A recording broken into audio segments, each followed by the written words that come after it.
L'eau de pluie qui rentre en contact avec les déchets devient souillée. Okay? C'est le même principe du filtre à café avec le café. On prend de l'eau qui n'a pas de couleur, pas d'odeur, pas de goût. On fait passer l'eau à travers du filtre à café et du café. Ça prend la couleur du café, l'odeur du café et le goût du café. Dans le site, ce n'est pas seulement du café qui est jeté.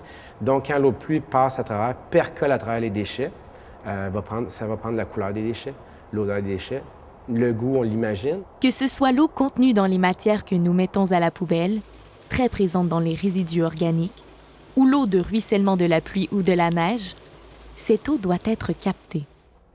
Quand l'eau est descendue en passant à travers un lit de sable reposant au fond de la cellule, elle est captée par des systèmes de drainage, puis pompée vers le système de traitement des eaux. Le premier bassin va capter toutes les eaux, et là, il n'y a pas d'aération, donc c'est en absence d'oxygène. On appelle ça anaérobie. Et ensuite, il y a 2 autres bassins avec des aérateurs. Les aérateurs jouent le rôle que la nature joue dans les cascades. C'est-à-dire que les eaux de torrent ont la réputation d'être très pures. C'est parce qu'en tombant, elles s'oxygènent. BFI s'est rapidement adapté aux nouvelles normes du ministère de l'Environnement qui exigent la destruction de l'azote ammoniacal dans les eaux traitées. Dans une usine à la fine pointe de la technologie, le lixivia en provenance du 2e bassin est chauffé. Par un procédé biologique naturel, l'azote ammoniacal est consommé par les bactéries. L'eau traitée est ensuite envoyée vers un 3e bassin, d'où, après traitement, elle est dirigée vers l'usine de traitement des eaux usées municipale de Terrebonne et Mascouche. Donc on a un contrôle à la sortie de ces bassins.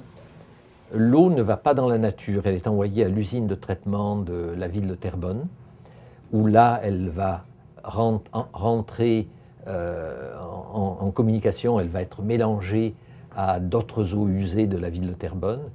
Donc, à aucun moment, nous nous rejetons directement et on a des normes à respecter qui sont les normes de la ville de Terrebonne.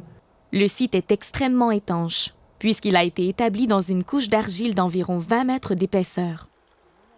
Les cellules sont creusées à même cette argile. Le risque que le lixivia contamine les eaux souterraines ou de surface est pour ainsi dire inexistant. Dans notre cas, on a plusieurs éléments très favorables.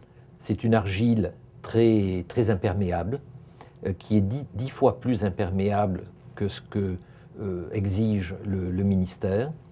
Deuxièmement, la nappe d'eau à la base de l'argile et dans l'argile est un vestige d'eau de mer. C'est de l'eau qui remonte à l'époque de la mer de Champlain et qui contient 10 à 15 grammes de sel par litre d'eau, ce qui est très élevé. Donc c'est une eau qui est naturellement impropre à la consommation.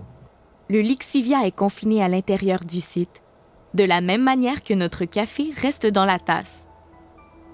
Ce lixivia reste donc étroitement surveillé au lieu d'enfouissement technique de Terrebonne. Il ne le quitte qu'une fois entièrement traité.